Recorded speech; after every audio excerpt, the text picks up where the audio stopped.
Shalom saudara yang diberkati oleh Tuhan. Tak terasa kita sudah memasuki bulan ketiga di dalam perkuliahan online kita. Sebelum kita memulaikan ibadah kita di pagi hari ini, mari sama-sama kita mengambil waktu sejenak untuk kita mendoakan setiap sponsor kita. Kita sama-sama berdoa agar setiap sponsor yang mendukung perkuliahan kita di STTB, mereka boleh diberikan kesehatan oleh Tuhan, mereka boleh terus diberkati oleh Tuhan, bahkan perlindungan Tuhan boleh ada di dalam kehidupan mereka.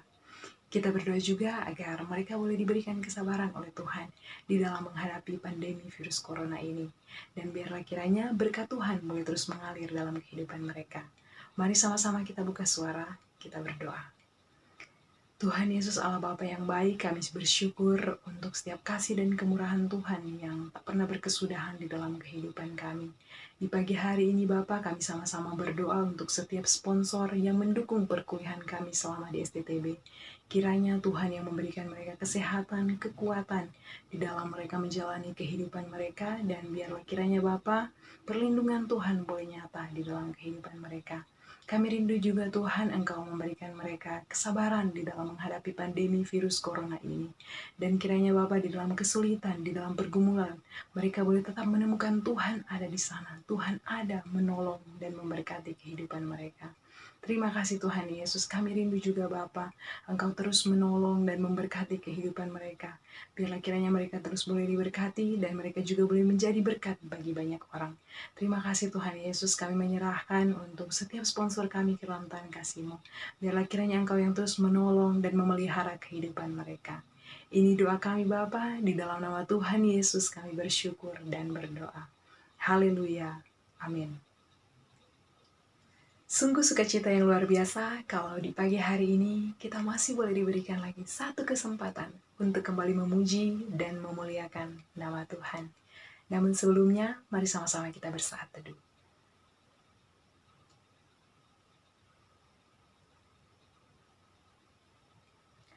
Amin. Ratapan 3 ayat 22-23 berkata, tak berkesudahan kasih setia Tuhan, tak habis-habisnya rahmat-Nya, selalu baru tiap pagi, besar kesetiaan-Mu. Di tengah penderitaan yang dialami, kasih Tuhan tak pernah berkesudahan, bahkan bagi bangsa Israel pada saat itu. Kasih Tuhan tak berkesudahan dan rahmat-Nya selalu baru setiap pagi. Demikian juga dengan kita pada saat ini. Meskipun kita berada di tengah-tengah kesulitan yang besar, meskipun kita berada di tengah-tengah pandemi corona, kita tetap percaya dan kita boleh melihat bahwa kasih Tuhan tidak pernah berkesudahan dalam kehidupan kita. Bahkan rahmat-Nya selalu baru setiap pagi. Mari sama-sama kita memuji Tuhan Allah kita. Kita nyanyikan pujian, kasih Tuhan tak berkesudahan.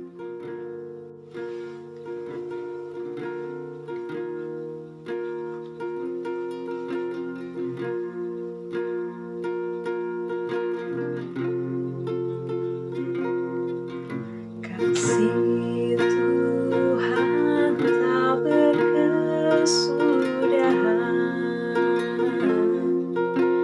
tak habis-habisnya rahmat-Nya,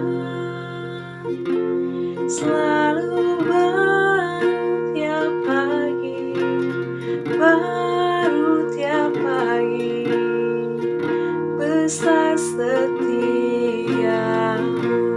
Tuhan, besar setiamu.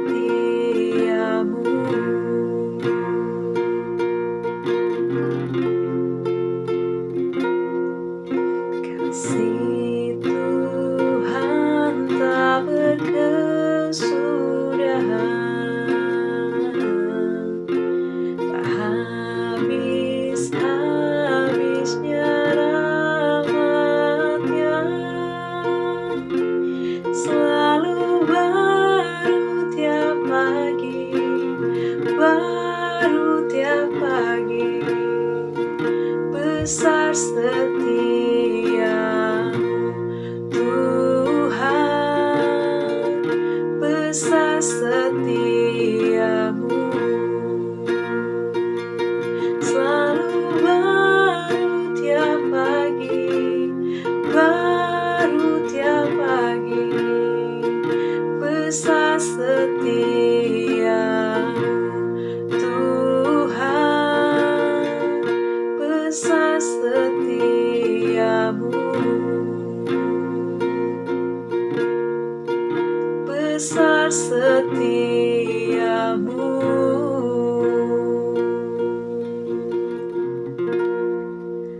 Seperti Mazmur yang mengatakan, seperti rusa yang merindukan air, demikianlah jiwaku merindukan Engkau ya Allah. Biarlah hari demi hari kita boleh terus haus akan kebenaran firman Tuhan. Sebelum kita membaca dan merenungkan firman Tuhan di pagi hari ini, mari sama-sama kita mau menyembah Tuhan Allah kita. Kita mau memuji Dia, kita mau meninggikan namanya. Sama-sama kita nyanyikan pujian seperti rusa rindu.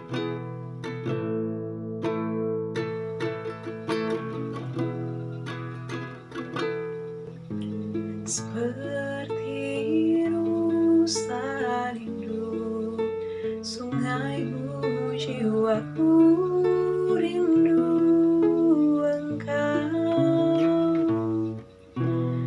Kaulah Tuhan hasrat hatiku, ku rindu menyembahmu.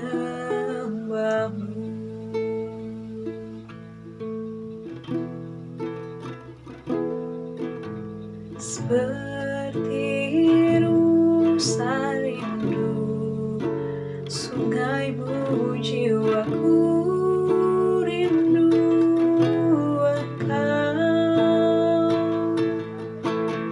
Kaulah Tuhan hasrat hatiku, ku rindu menyembahmu.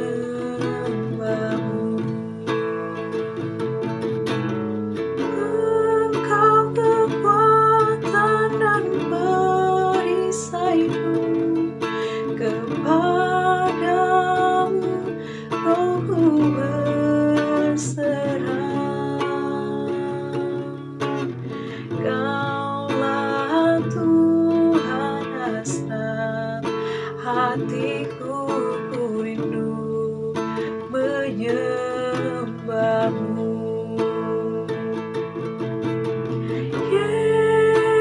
Yesus, Yesus, Kau berarti bagiku. Oh Yesus, Yesus, Kau segalanya bagiku. Yesus, Yesus, Kau berarti bagiku. Oh Yesus, Tuhan Yesus, Kau segalanya bagiku.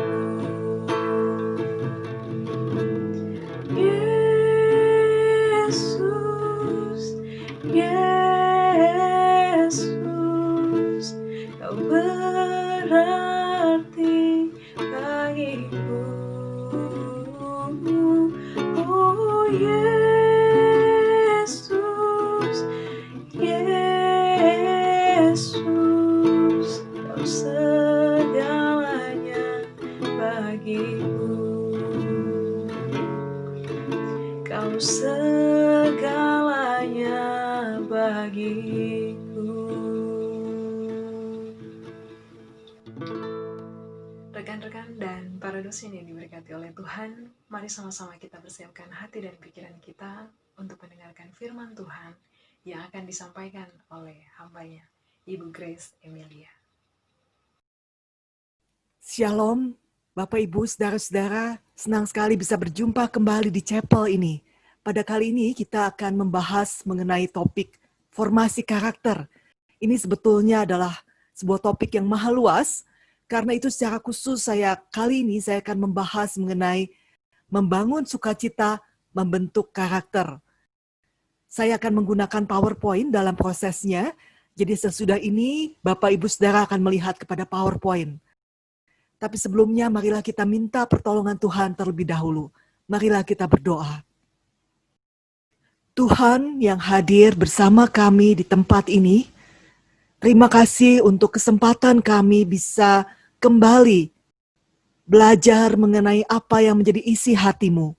Urapi setiap kami, baik saya yang menyampaikan maupun saudara-saudara saya yang mendengarkan. Terima kasih Tuhan, di dalam nama Yesus. Amin. Ayat firman Tuhan yang digunakan dalam khotbah ini adalah dari Filipi 4 ayat 4. Saya akan bacakan. Bersukacitalah senantiasa dalam Tuhan. Sekali lagi kukatakan, bersukacitalah. Berdasarkan konteksnya, ayat ini merupakan salah satu nasihat dari Rasul Paulus untuk bisa diterapkan dalam keseharian hidup jemaat di Filipi, yaitu supaya jemaat di Filipi bersukacita senantiasa di dalam Tuhan. Menarik bahwa Rasul Paulus memerintahkan orang Kristen untuk bersukacita. Apa yang dimaksud dengan bersukacita ini? Dan kenapa hal ini begitu penting? Untuk itu saya akan bercerita tentang seseorang yang bernama John Piper. Apakah saudara pernah dengar nama ini? Dia adalah seorang teolog Injili yang berpengaruh. Pada waktu dia masih remaja, dia menemukan bahwa, ini saya kutip kata-katanya, di dalam diri saya ada kerinduan yang begitu besar untuk merasa bahagia. Ada dorongan yang sangat kuat untuk mencari kesenangan. Namun, Piper melanjutkan, di setiap titik ketika harus mengambil suatu keputusan moral, saya selalu mengatakan pada diri sendiri bahwa dorongan untuk merasa bahagia ini tidak boleh sampai menguasai saya. Kenapa? Sebab saya berpikir bahwa kebaikan dari tindakan moral saya akan berkurang tingkat kebaikannya ketika saya dimotivasi oleh keinginan untuk merasa bahagia. Karena itu, kata Piper lebih lanjut, pada masa-masa itu, ketika ikut di pelayanan gereja, ia kadang merasa bersalah. Sebab menurutnya, motifnya itu egois, yaitu ingin merasa bahagia. Sampai kemudian ketika jadi mahasiswa di seminari, dia belajar pemikiran Blaise Pascal, seorang filsuf dan teolog yang mengatakan bahwa pada dasarnya semua orang mencari kebahagiaan, termasuk mereka yang gantung diri sekalipun. Di situ Piper disadarkan bahwa ingin merasa bahagia itu adalah natur dasar manusia. Bahkan orang yang bunuh diri pun melakukan bunuh diri karena merasa itulah cara yang bisa membuatnya lebih bahagia. Lalu Piper juga mempelajari firman Tuhan serta tulisan para teolog dari berbagai zaman. Ternyata firman Tuhan bukan cuma menganjurkan orang Kristen untuk bisa berbahagia, tapi Piper menemukan bahwa saya bahkan diperintahkan untuk mengejarnya. Ayat di Filipi 4 ayat 4 tadi cuma salah satunya. Ada berbagai ayat lain yang memerintahkan orang Kristen untuk berbahagia, untuk bersukacita. Dan memang kebahagiaan atau sukacita yang paling besar yang bisa dialami oleh seseorang adalah ketika dia mengenal dan mengalami Tuhan secara langsung. Para teolog Kristen dari berbagai periode juga menyatakan hal ini. John Calvin misalnya, seorang reformator Protestan yang sangat berpengaruh. Ia mengatakan, mengalami kebahagiaan dalam persatuan dengan Allah merupakan aktivitas utama dari jiwa. Jadi ketika seorang Kristen mengalami persatuan jiwa dengan Allah, maka disitulah ia merasakan paling sukacita, paling bahagia.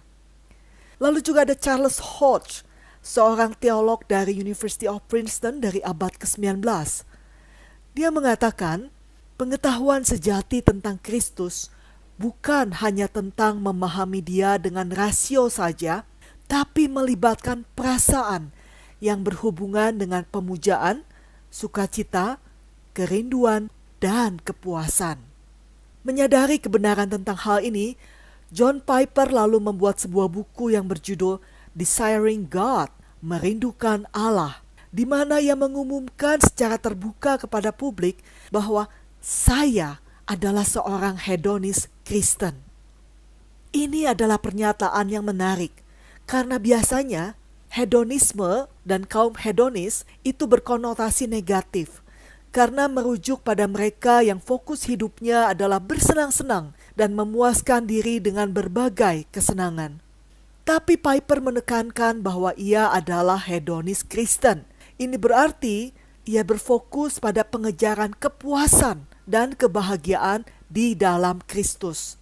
Piper meyakini bahwa Tuhan paling dimuliakan di dalam diri kita ketika kita merasa paling puas atau paling bahagia di dalam Dia.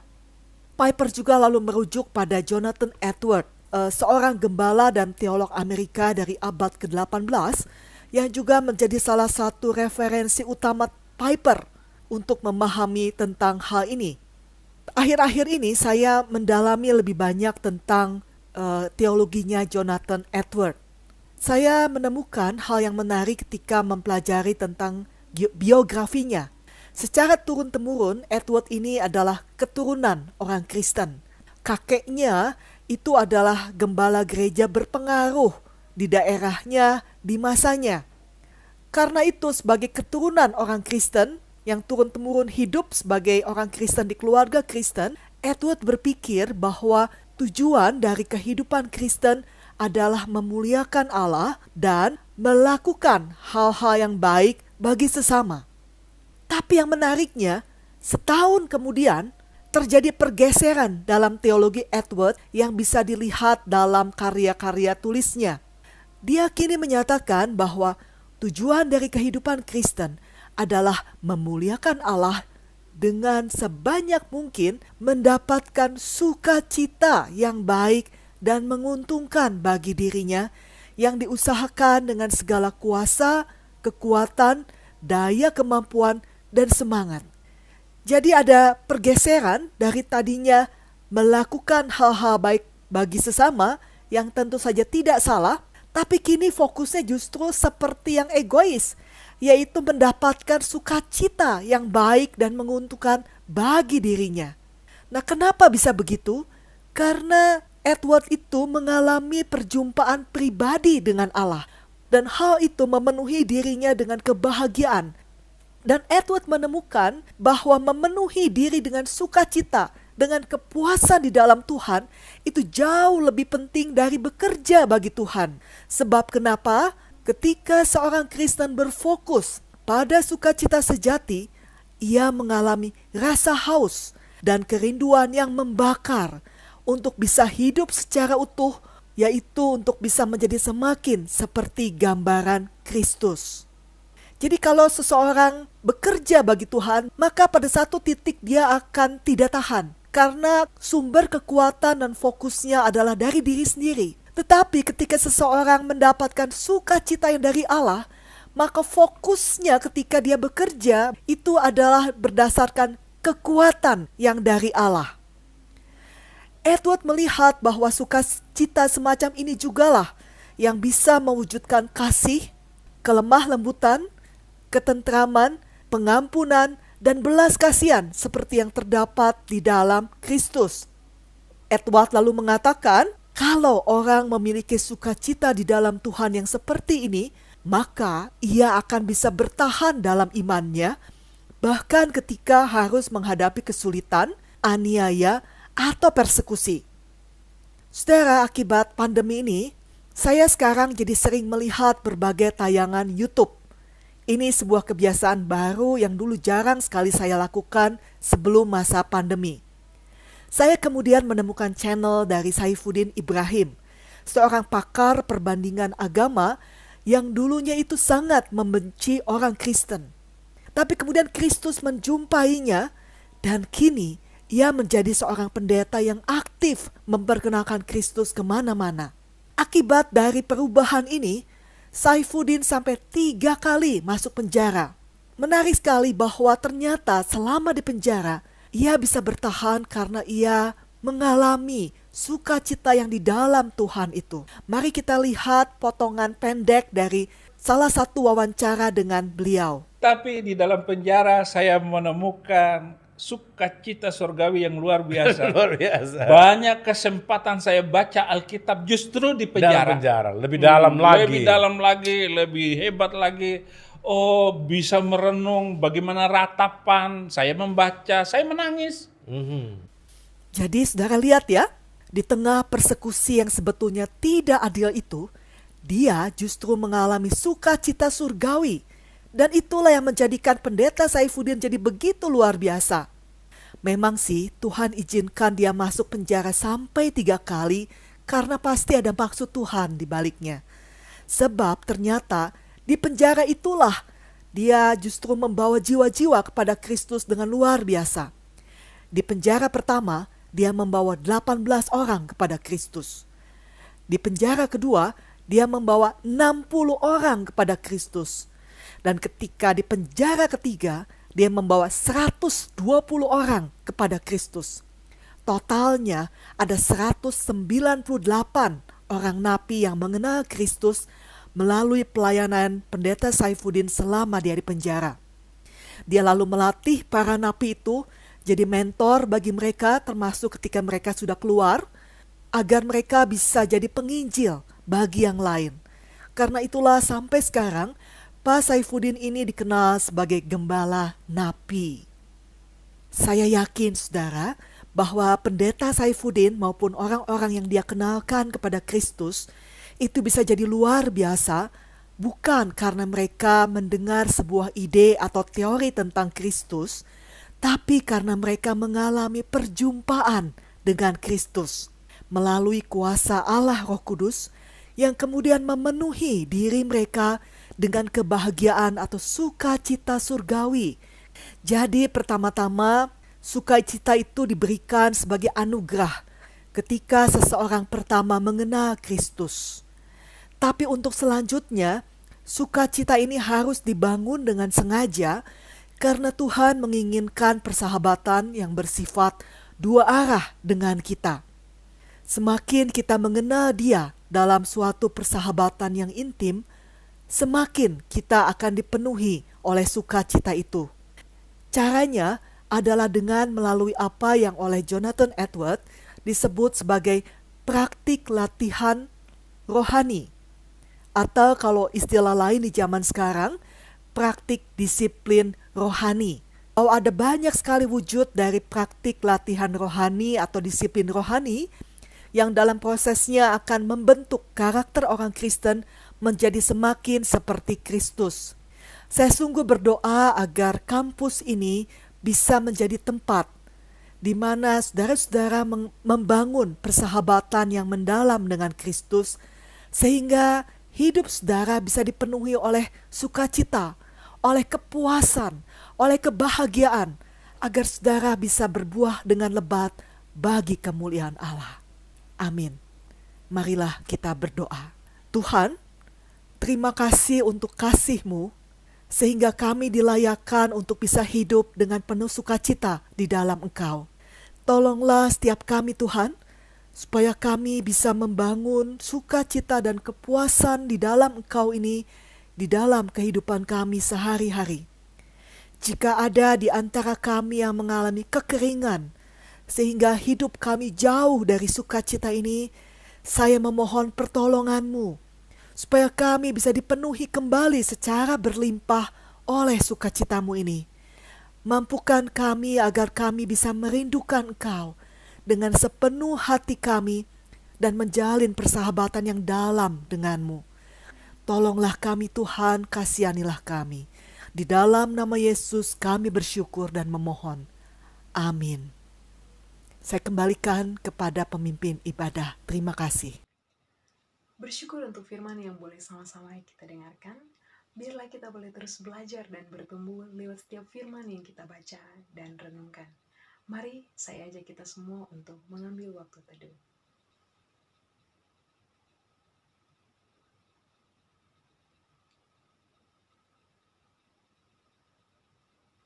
Amin. Ibadah kita di pagi hari ini telah selesai. Happy Monday and God bless. Shalom.